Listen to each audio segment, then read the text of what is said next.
let's talk about letter sounds today.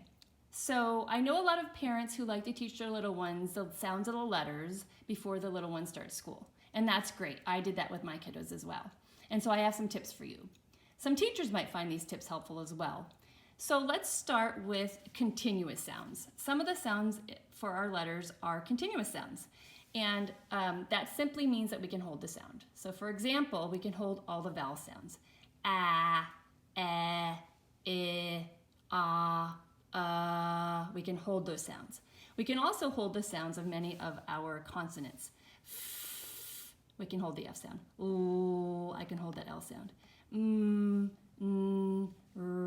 S, V, W. We can hold that W sound. W, Y, Z. We also have something called stop sounds. This means that we can't hold these sounds. B, K, D. Try holding that B sound. B, B, B, B. I just say it over and over again. I repeat the sound, but I can't hold it. And so what I'm finding, what happens is when we teach our little ones these stop sounds, sometimes the continuous sounds as well, we teach them to add a short U sound after the sound. And I've done this for many years myself as a teacher. I didn't know any better, but now I do. So for example, instead of saying the sound B, we teach the kiddos to say B.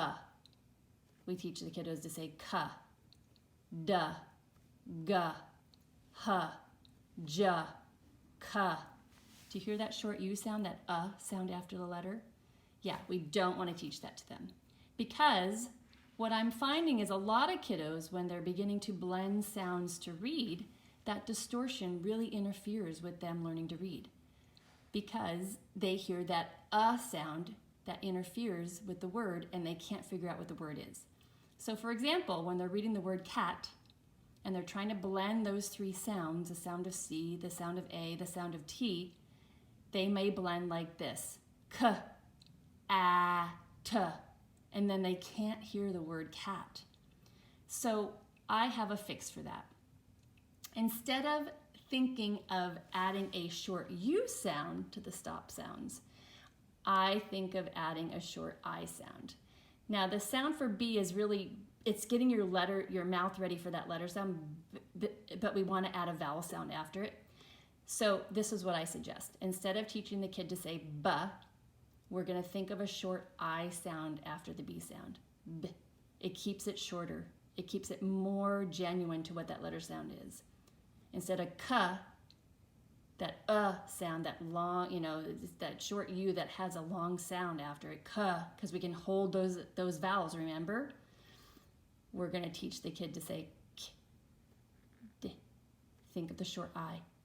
Instead of G, it's G. Instead of H, it's H. So let's review all of the letter sounds.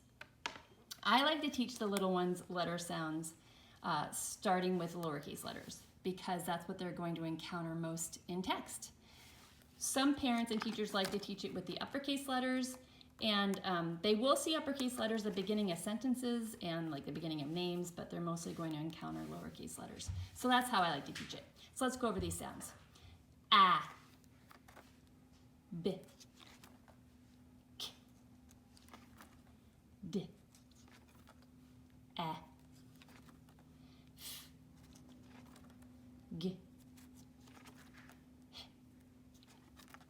H, I, J, K, O, A,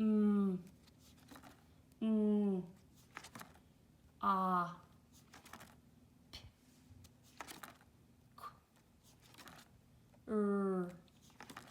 S, T, A, V, W,